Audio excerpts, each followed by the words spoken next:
اس programme کے اخراجات جو اسمر منسٹریز کے دوست اور پارٹنرز ادا کرتے ہیں۔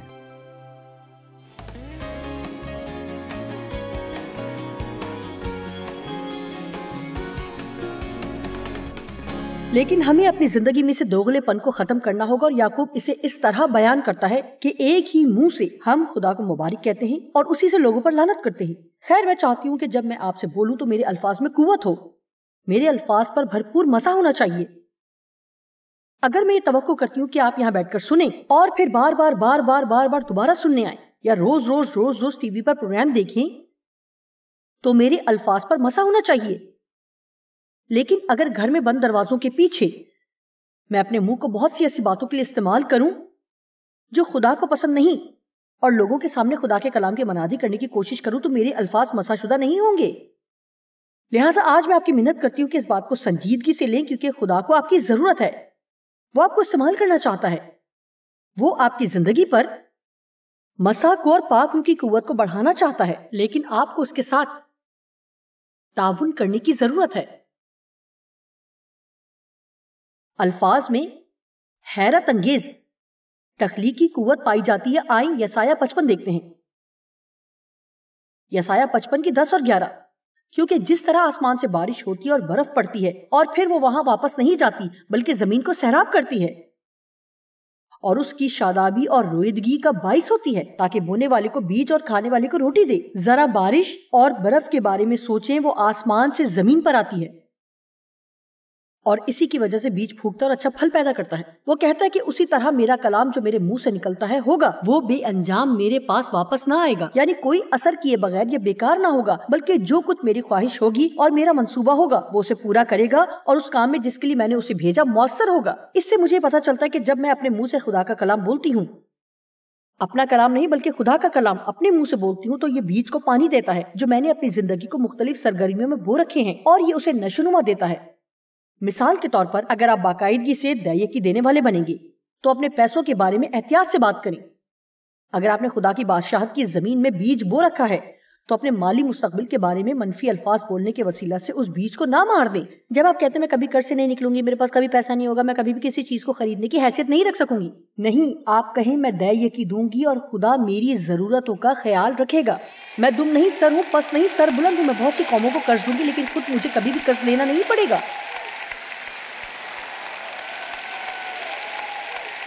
اور اگر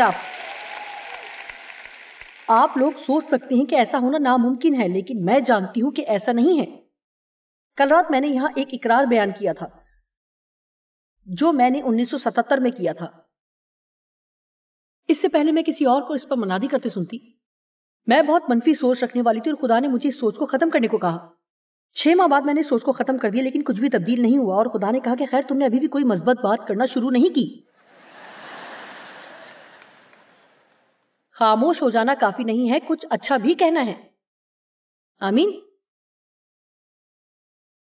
میں نے کبھی کسی کو اس موضوع پر پیغام دیتے نہیں سنا اور نہ ہی کبھی اس بارے میں کوئی کتاب پڑھی، اور خدا نے میری رہنمائی کی کہ اقرار کی فہرست بناؤ کہ مجھے کیا کہنا ہوگا۔ کلام کا اقرار کرنے کے لیے حوالوں کی فہرست بنائی اور بلند آواز سے 2 مرتبہ روزانہ اس کا اقرار کرنا شروع کیا۔ ایک چیز جو میں نے اس وقت کہنا شروع کی کہ میں دم نہیں بلکہ سر ہوں، پس نہیں بلکہ سر بلند ہوں، میں بہت سی قوموں کو قرض دوں گی لیکن خود کسی سے قرض نہیں لوں گی۔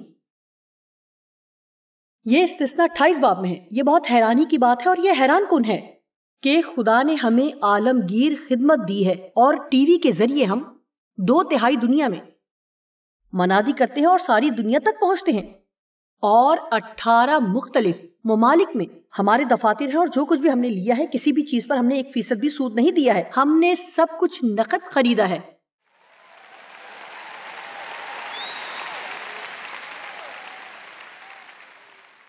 اب مجھے اس بارے میں بتائیں۔ خیر آپ کے لیے تو یہ بہترین ہوگا، آپ جانتے ہیں کہ آپ وہاں نہیں تھے جب میں اپنے گھر میں چکر لگا رہی تھی، جبکہ ابھی میرے پاس کوئی پیسہ نہیں تھا اور میں اپنے بچوں کے لیے سارے استعمال شدہ کپڑے خریدتی تھی اور میرے پاس پیغام دینے کا کوئی موقع نہیں ہوتا تھا۔ میں ایک شکستہ اور مشکلات کی شکار عورت تھی۔ جس کے ساتھ زیادتی ہوئی، اور میں خدا پر ایمان رکھتی تھی کہ اس پر بھروسہ رکھتی تھی کہ وہ میری زندگی میں شفا لائے گا، اور مجھے یوں محسوس ہوتا تھا کہ میری زندگی میں تعلیم دینے کی بلاہٹ ہے، اور میں 25 لوگوں کی بائبل اسٹڈی کی ایک چھوٹی سی کلاس لے رہی تھی۔ خیر آپ وہاں نہیں تھے جب میں اپنے گھر میں یہ کہتی پھرتی تھی ادھر ادھر کہ میں دم نہیں سر ہوں اور پس نہیں بلکہ سر بلند ہوں، میں قوموں کو قرض دوں گی لیکن خود قرض نہیں لوں گی۔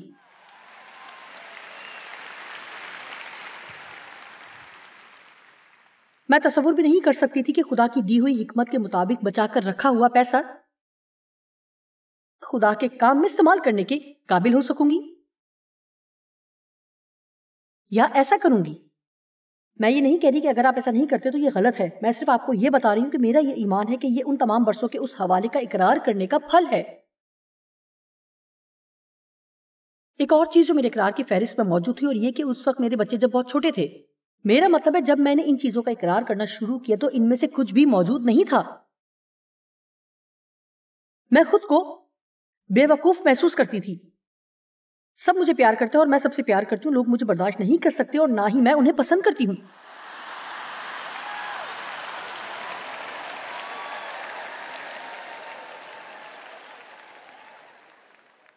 اور ایک اچھی بات تھی، میرا بیٹا ڈیوڈ جو میرا پہلوٹا ہے، اس کی شخصیت بہت پیاری ہے، وہ باغی طبیعت نہیں رکھتا۔ در حقیقت جب 18 برس کی عمر میں وہ گھر چھوڑ گیا تو اس وقت میں بہت خوش ہوئی۔ خیر اب وہی ہے جو اس وقت افریقہ میں اور ہمارے آئندہ کے دور دراز علاقوں میں جانے والے پروگرام کا انتظام کر رہا ہے، اور وہ ورلڈ میشنز پروگرام چلا رہا ہے۔ اپنے بچوں کے بارے میں آپ جو کچھ کہتے ہیں اس میں آپ کو محتاط ہونے کی ضرورت ہے۔ تم کبھی بھی کچھ نہیں کر سکو گے، تم کچھ بھی ٹھیک سے نہیں کر سکتے، بند کرو، ایسا کرنا بند کرو۔ کبھی بھی اپنے کسی بھی بچے کی طرف دیکھ کر یہ نہ کہیں کہ تم ایک برے لڑکے ہو، یہ لڑکا تو بہت ہی برا ہے۔ نہیں، آپ یہ کہیں کہ تم نے جو کیا وہ برا ہے لیکن تم اچھے ہو اور اچھائی سے بھرے ہوئے ہو، اور اپنے بچوں کو بتائیں کہ وہ مسیح میں جو ان کو طاقت بخشتا ہے سب کچھ کر سکتے ہیں۔ ان کو سکھائیں کہ انہیں کسی کے ساتھ بھی اپنا موازنہ نہیں کرنا ہے، اور یہ کہ وہ خاص اور خدا کی طرف سے انہیں صلاحیتیں ملی ہیں۔ آپ اپنے بچوں کو ان چیزوں کی تعلیم دیں جو آپ کے والدین نے آپ کو نہیں دی۔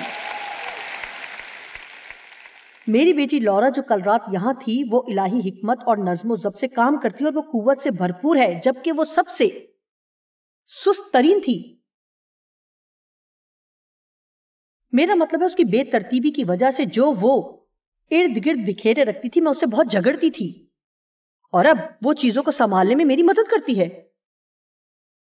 اپنے بچوں کے بارے میں آپ کو کچھ درست باتیں کہنا شروع کرنا ہوں گی، اس وقت بھی جب وہ ابھی وقوع پذیر نہیں ہو رہی ہیں، اور آپ ان چیزوں کو جو نہیں ہیں اس طرح بلاتے ہیں جیسے کہ وہ ہیں۔ ہم ایسے خدا کی خدمت کرتے ہیں جو نیت سے است میں لے آتا ہے۔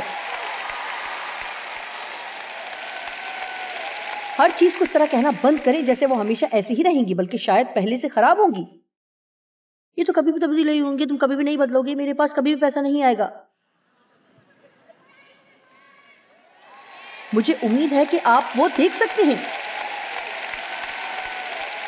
جو اپنی روح میں آپ کے لیے دیکھ رہی ہوں۔ لیکن ایک چیز ہے کہ آپ کو مستقل مزاجی کی ضرورت ہے۔ میں اور ڈیو ابھی بھی بار بار اس بارے میں بات کرتے ہیں۔ ڈیو کے پاس ایک کتاب ہے جس میں ان تمام اقرار کی فہرست ہے جو وہ ہر دن اپنے لیے، ہمارے خاندان کے لیے، ہماری خدمت اور رفقا کے لیے کرتے ہیں۔ ہم آپ کے لیے اچھی چیزوں کا اقرار کرتے ہیں جب ہم آپ کو تعلیم دے رہے ہیں کہ آپ اپنے لیے ایسا کریں، تو ہم خود بھی ایسا کرتے ہیں، اور یہ میرے لیے بہت خاص ہے۔ لہٰذا میں دل سے چاہتی تھی کہ کوئی آئے اور مجھے کہے کہ کہیں جا کر تعلیم دو۔ جب میں 25 لوگوں کی بائبل اسٹڈی لیتی تھی اس وقت، اور میرے اقرار میں سے ایک یہ بھی تھا کہ فون یا خط کے ذریعے مجھے ہر روز کسی ایک شخص کے ساتھ بات کرنے کا موقع ملے، اور اب حقیقت یہ ہے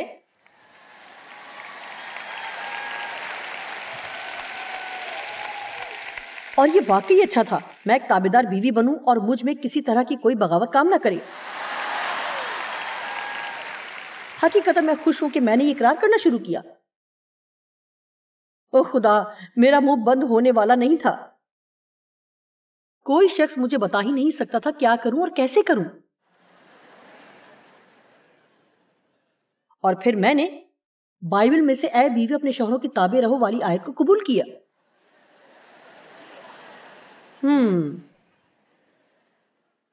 اور آخر کار اس کو مان گئی، لیکن تھوڑا وقت لگا۔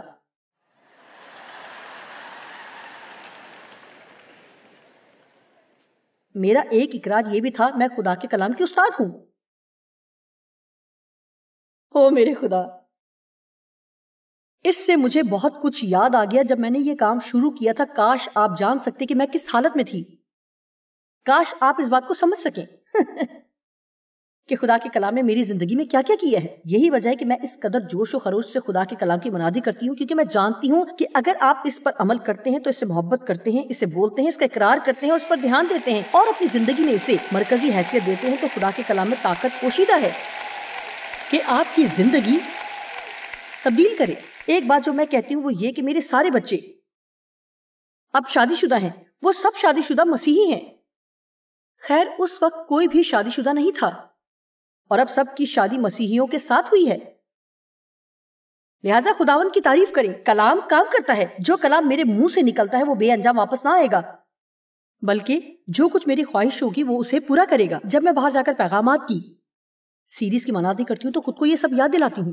میرا ایمان ہے کہ وہ کلام جو میں بول رہی ہوں وہ آپ کی زندگی میں کچھ کام کرے گا۔ میں کلام کو آپ کے دل کی زمین میں بو رہی ہوں اور یہ بے انجام واپس نہیں لوٹے گا۔ آپ بڑھیں گے اور تبدیل ہوں گے اور آپ کی زندگیاں پہلے سے بہتر ہوں گی اور آپ کے وسیلے سے خدا کے نام کو جلال ملے گا۔ اپنے مستقبل کی پیشن گوئی کرنا شروع کریں۔ بہت بہت بہت بہت سے حیرت انگیز حوالہ جات موجود ہیں۔ یسایہ 46:10 کہتی ہے وہ ابتدا سے ہی انجام کی خبر دیتا ہے۔ یسایہ 42:9 دیکھ پرانی باتیں پوری ہو گئیں اور میں نئی باتیں بتاتا ہوں، اس سے پیشتر کے واقعوں میں تم سے بیان کرتا ہوں۔ جو کچھ بھی آپ ہوتا دیکھنا چاہتے ہیں وہ کہنا شروع کریں کہ جیسے یہ پہلے ہو چکی ہیں۔ اسی لیے میں کہتی ہوں کہ باقاعدگی سے کہیں کہ خدا میری زندگی میں کام کر رہا ہے۔ شاید آپ کو وہ نظر نہ آئے لیکن خدا کام کر رہا ہے۔ خدا میرے بچوں پر کام کر رہا ہے، خدا میرے شریک حیات پر کام کر رہا ہے، خدا میرے مالی معاملات پر کام کر رہا ہے، خدا کام کر رہا ہے۔ اور میرا خیال ہے ہر دفعہ جب آپ یہ کہتے ہیں تو ہو سکتا ہے کہ آپ کے معاملات کو ٹھیک کرنے کے لیے خدا ایک اور فرشتہ متعین کرے۔ بائبل کہتی کہ فرشتے خدا کا کلام سنتے ہیں۔ ہماری زندگی میں ہماری مدد کے لیے خدا نے اپنے فرشتوں کو ہم پر محافظ فرشتگان کو مقرر کیا ہے، فرشتگان جو ہماری مدد کرتے ہیں، دیکھ بھال کرتے ہیں، حفاظت کرتے ہیں، لیکن وہ شکایات پر کام نہیں دھرتے۔ سنیں، آپ میں سے کچھ لوگوں کے فرشتے بہت بور ہوتے ہوں گے، وہ نہیں جانتے کہ کیا کریں، انہیں کچھ کام دیں۔ کہیں ٹھیک ہے فرشتوں اب کھڑے ہونے کا وقت ہے، ہمیں کام کرنا ہے۔ میں سر ہوں دم نہیں، سر بلند ہوں پس نہیں۔ میں قوموں کو قرض دوں گی لیکن خود قرض نہیں لوں گی۔ میں جہاں بھی جاؤں باعث برکت ہوں۔ خدا اپنے جلال کی دولت کے موافق میری تمام ضروریات کو پورا کرتا ہے۔ مسیح کے وسیلے سے میں روح کے پھلوں، محبت، خوشی، اطمینان، نیکی، تسلی، مہربانی اور ان کی مانند چیزوں میں چلتی ہوں۔ حزقیل 37 باب۔ آپ کے اندر اس وقت ایک شعلہ سا جل اٹھا ہے۔ اب میں آپ کو بتا سکتی ہوں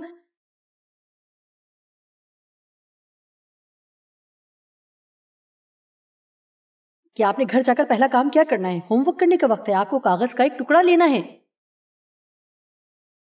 آپ کہیں گے میرے خیال میں آپ کی کتاب خرید لوں گی اور جوائس آپ کی یہ فہرست کو استعمال کر لوں گی۔ نہیں، ہم نے سستی کو پہلے ہی خیر بات کہہ دیا ہے۔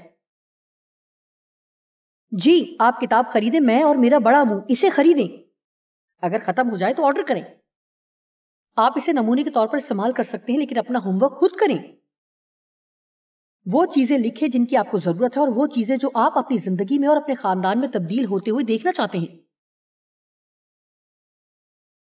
اس کے لیے حوالے لکھیں اور خدا کے اس کلام کا اقرار کریں۔ خداوند کا ہاتھ مجھ پر تھا، 37ویں باب کی پہلی آیت۔ خداوند کا ہاتھ مجھ پر تھا اور اس نے مجھے اپنی روح میں اٹھا لیا اور اس وادی میں جو ہڈیوں سے پر تھی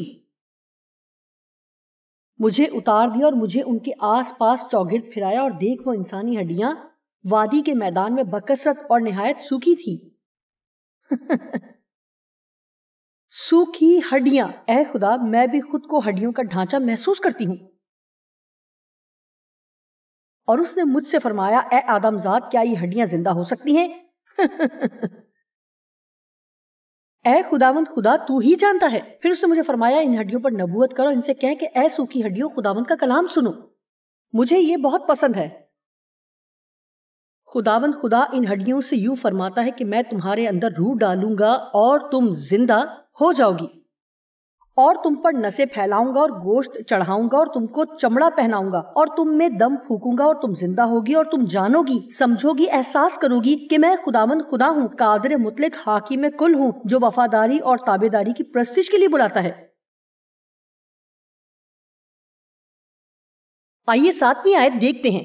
پس میں نے حکم کے مطابق نبوت کی، اور جب میں نبوت کر رہا تھا تو گرج سا ایک شور ہوا اور زلزلہ آیا اور ہڈیاں آپس میں مل گئیں، ہر ایک ہڈی اپنی ہڈی سے۔ اور پھر آگے بڑھیں تو 10ویں آیت میں لکھا ہے، اور ان میں دم آیا اور وہ زندہ ہو کر اپنے پاؤں پر کھڑی ہو گئیں، ایک نہایت بڑا لشکر خدا کے روح سے معمور۔ مجھے اس کی پرواہ نہیں کہ آپ کی زندگی میں کتنی سوکھی ہڈیاں ہیں۔ شاید آپ کی زندگی میں ہر چیز مردہ اور سوکھی ہڈیوں کی طرح نظر آتی ہے، لیکن اگر آپ ان ہڈیوں پر خدا کے کلام کی نبوت کرنا شروع کریں گے تو آپ کے منہ میں قدرت ہے۔ آمین۔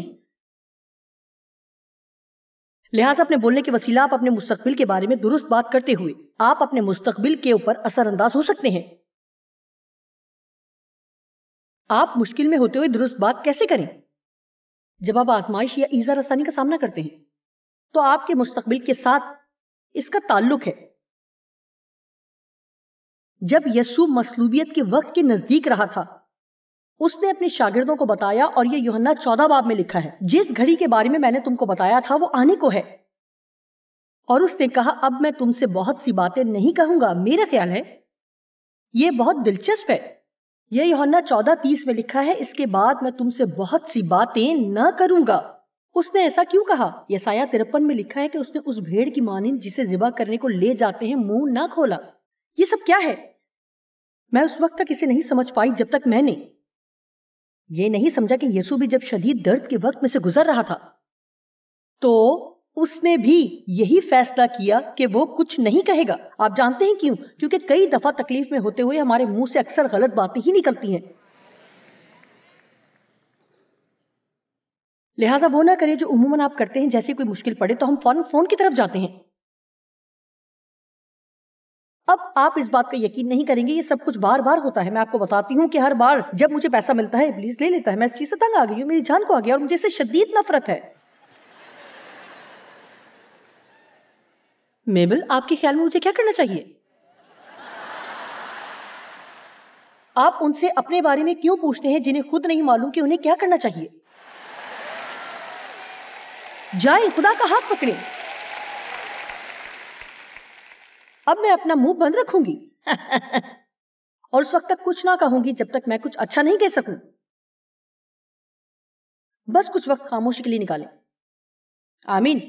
اور انتظار نہ کریں۔ جب بھی مشکل آ پڑتی ہے تو ہم اسے بتانا چاہتے ہیں لیکن دوسرے وقت کی شکایت کرتے ہیں۔ اگر میں کہوں گی کہ میٹنگ کے بعد آپ آ کر مجھے اپنی تمام مشکلات بتا سکتے ہیں، مجھے حیرت ہوتی کہ آپ میں سے کتنے ہیں جو عقل مند ہیں کہ کہیں جوائس میرے پاس آپ سے کہنے کے لیے کچھ بھی نہیں، میں آپ کو جانے دوں گی، گھر جائیں، مجھے برکت ملے گی۔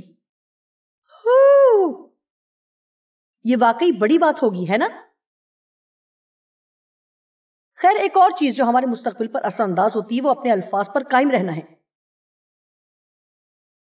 اگر ہم کلام پر ایمان رکھنے والے بننا چاہتے ہیں تو ہمیں کلام پر ایمان رکھنا، کلام بولنا اور الفاظ پر قائم رہنا چاہیے جس طرح خدا اپنے الفاظ پر قائم رہتا ہے۔ اگر آپ نے کسی کو کہا ہے کہ کل کال کریں گے تو آپ کال کریں۔ اگر آپ نہیں کر سکتے تو آپ کسی اور سے کہیں کہ وہ انہیں بتا دیں کہ آپ نہیں کر سکتے۔ اگر آپ ایسا نہیں کر سکتے تو جتنی جلدی ممکن ہو آپ انہیں کال کریں اور انہیں بتائیں کہ آپ انہیں وقت پر کال کیوں نہیں کر سکے۔ اگر آپ نے اپنے بچوں سے کچھ کرنے کا کہا ہے تو اپنے وعدے پر قائم رہیں، اپنے الفاظ پر قائم رہیں۔ حقیقتاً میری خواہش ہے کہ اس پر مزید بات کی جائے لیکن میرے پاس وقت نہیں ہے۔ وائس 5 میں لکھا ہے اگر ہم اپنی منتیں اور عہد جو خدا سے کرتے ہیں قائم نہیں رکھتے تو خدا ہمارے ہاتھوں کے کاموں کو برباد کرے گا۔ یہ بہت اہم ہے اور آج ایسے لوگوں کو تلاش کرنا اتنا مشکل ہے کہ جو کچھ وہ آپ سے کرنے کو کہتے ہیں وہ خود بھی کرتے ہیں۔ آپ میں سے کتنے سمجھتے ہیں کہ یہ ایک بہت عام مسئلہ بنتا جا رہا ہے؟ خیر، یہ ہمارا مسئلہ نہیں ہو سکتا۔ ہمارے الفاظ ہمارے تعلقات کے مستقبل پر بھی اثر انداز ہوتے ہیں۔ آج کل بہت سے لوگ صرف غلط الفاظ بولنے یا درست الفاظ نہ بولنے کی وجہ سے طلاق یافتہ ہیں۔ اگر آپ کی شادی شدہ زندگی مشکلات کا شکار ہے تو اب میں آپ کو کچھ بتانا چاہتی ہوں۔ میرا ایمان ہے اگر گھر جا کر آپ ایمان کے وسیلے درست باتیں کہنا شروع کریں گے تو آپ چیزوں کو تبدیل ہوتے ہوئے دیکھیں گے۔ جی آپ اس سے بھی زیادہ بلند آواز میں تالیاں بجا سکتے ہیں، میں یہاں زیادہ دیر کھڑی رہنا نہیں چاہوں گی۔ لیکن خدا کی تعریف و خیر، اس نے مجھے کبھی کوئی اچھے الفاظ نہیں کہے اور میں بھی اسے اچھا نہیں کہوں گی۔ کم آن، بے وقوف نہ بنے۔ آپ کو روحانی طور پر پختگی دکھانا ہوگی۔ اندازہ کریں کہ کون زیادہ روحانی ہے، وہ جس کے پاس کلام ہے یا وہ جو درست کام میں پہل کرتا ہے۔ آمین۔ اپنے غرور کو نیچا دکھائیں اور کہنے کے لیے کچھ مثبت باتوں کی تلاش کریں، اور جب کوئی گھر پر نہ ہو تو آپ اپنے گھر میں ادھر ادھر پھریں اور کہیں یسوع کے نام میں اس گھر کو برکت دیتی ہوں۔ لڑائی جھگڑے کی بدرو کو باہر نکالیں۔ ہم اس گھر میں کسی قسم کی لڑائی، نکتہ چینی اور جھگڑا نہیں کریں گے۔ یہ گھر امن کا گھر ہے اور آپ اسے قائم رکھیں اور ابلیس کو موقع نہ دیں کہ آپ کے خاندان کو چرا لے۔ ابلیس کو موقع نہ دیں کہ آپ کی شادی کو چرائے، اسے اپنے بچوں کو نہ چھیننے دیں، اسے یہ علم نہ چرانے دیں کہ آپ مسیح میں کون ہیں، اسے اپنا مستقبل چرانے کی اجازت نہ دیں۔ جب وہ آپ کے ذہن میں اپنے ردی خیالات پھینکتا جائے تو آپ اپنا منہ کھول کر ان کو واپس باہر پھینک سکتے ہیں۔ آمین۔ بامقصد طور پر کچھ چیزیں کہیں۔ آئیں دوسرا تیموتھیوس دوسرے باب کی 23ویں آیت دیکھتے ہیں۔ لیکن بے وقوفی اور نادانی کی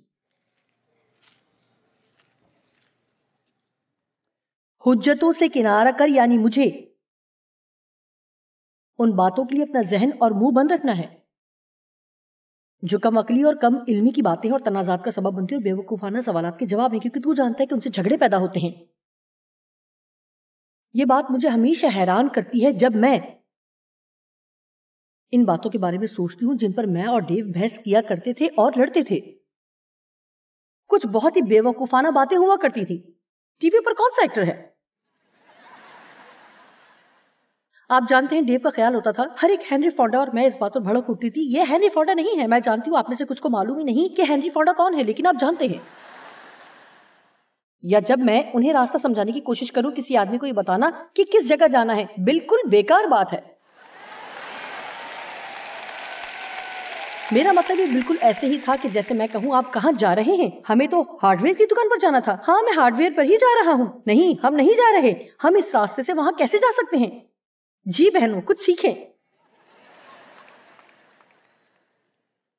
بالآخر میں نے انہیں روکا اور میں ابھی بھی شادی شدہ ہوں۔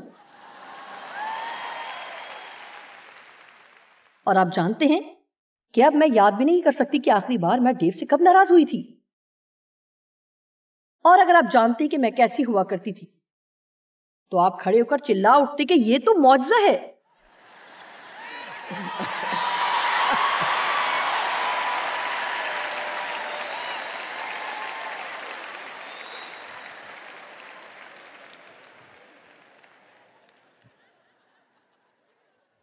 رائی کا پہاڑ نہ بنائے، دک کرنے والی بیوی نہ بنے۔ آپ جانتے کہ بائبل کیا کہتی ہے کہ دک کرنے اور مسلسل تنگ کرنے والی بیوی کے ساتھ رہنا ایسا ہی ہے جیسے ٹن کی بنی چھت کے نیچے رہنا جو مسلسل ٹپکتی ہے۔ او بھائیو، جانے دیں، آپ بھی کوئی کامل نہیں ہے۔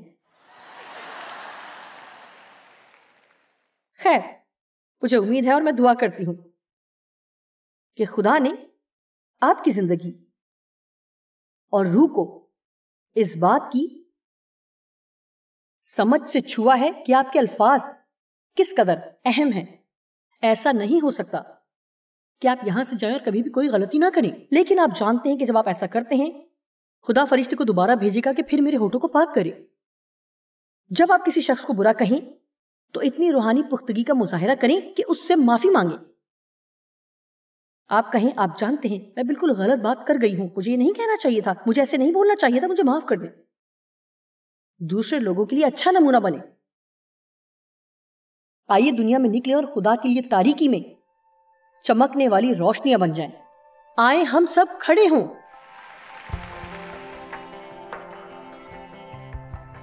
میں چاہتی ہوں کہ آج آپ ایک وعدہ کریں، اور وہ یہ ہے کہ آپ کبھی بھی کوئی برے الفاظ یا منفی باتیں اپنے بارے میں اپنے منہ سے نہیں نکالیں گے۔ آپ جانتے ہیں کہ خدا کا آپ کے لیے ایک اچھا منصوبہ ہے، وہ آپ سے پیار کرتا ہے اور اس کے نزدیک آپ ایک شاندار شخص ہیں۔ اب وقت ہے کہ خدا کے ساتھ شراکت دار بنیں اور اپنی زندگی اور مستقبل کے لیے اس کے کلام اور اس کے وعدوں کا اقرار کریں۔